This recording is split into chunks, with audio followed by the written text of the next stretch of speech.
കഴിഞ്ഞ വർഷം Australia world cup നേടിയപ്പോൾ അവരെ ട്രോഫിക്ക് മുന്നിൽ കാലി കയറ്റി വെച്ചു. ഇത് സോഷ്യൽ മീഡിയയിൽ ട്രെൻഡിംഗ് ആയിരുന്നു. ഓസ്ട്രേലിയ വേൾഡ് കപ്പിനെ അപമാനിച്ചു എന്നാണ് അവർ പറഞ്ഞത്. ഇപ്പോൾ ഇതാ അവർക്കെതിരെ രംഗത്ത് വന്നിരിക്കുകയാണ് രോഹിത് ശർമ്മ.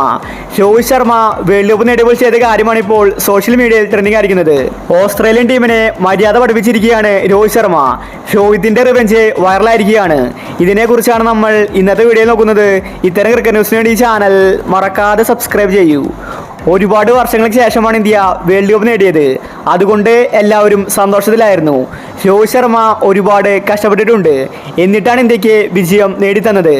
അതുകൊണ്ട് തന്നെ ഇന്ത്യക്ക് ആ വേൾഡ് കപ്പിനോട് റെസ്പെക്റ്റ് ഉണ്ടായിരുന്നു. ഇന്ത്യ വേൾഡ് കപ്പ് നേടിയ ശേഷം രോഹിത് ശർമ്മ ആ മണ്ണിൽ ഇരുന്നു. ആ മണ്ണിലെ ഒരു തരി രോഹിത് ശർമ്മ വായിൽ വെച്ചു. ഈ മണ്ണാണ് എനിക്ക് വേൾഡ് കപ്പ് നേടിത്തന്നത്. എനിക്ക് ഈ മണ്ണിനോട് റെസ്പെക്റ്റ് ഉണ്ടെന്നാണ് രോഹിത് ശർമ്മ കാട്ടിക്കൊടുത്തത്. ഓസ്ട്രേലിയൻ താരങ്ങൾക്ക് മര്യാദയാണ് രോഹിത് ശർമ്മ പഠിപ്പിച്ചത്. രോഹിത് ചെയ്ത കാര്യം സോഷ്യൽ മീഡിയയിൽ ട്രെൻഡിംഗ് ആയിരുന്നു. രോഹിത് ചെയ്തത് കണ്ട് ഓസ്ട്രേലിയൻ ടീമിന് വരെ രോഹിത്തിനോട് മര്യാദ തോന്നി. അതാണ് ക്യാപ്റ്റൻ രോഹിത് ശർമ്മ. മറ്റൊരു ക്യാപ്റ്റനും ചെയ്യാത്ത കാര്യമാണ് രോഹിത് ശർമ്മ ചെയ്തിരിക്കുന്നത്. ഓരോ ഇന്ത്യക്കാരൻ എങ്ങനെയായിരിക്കണമെന്നത് രോഹിത് ശർമ്മ കാട്ടിത്തന്നു. അപ്പോൾ ഇത്തരം ക്രിക്കറ്റ് ന്യൂസിന് വേണ്ടി ഈ ചാനൽ മറക്കാതെ സബ്സ്ക്രൈബ് ചെയ്യൂ.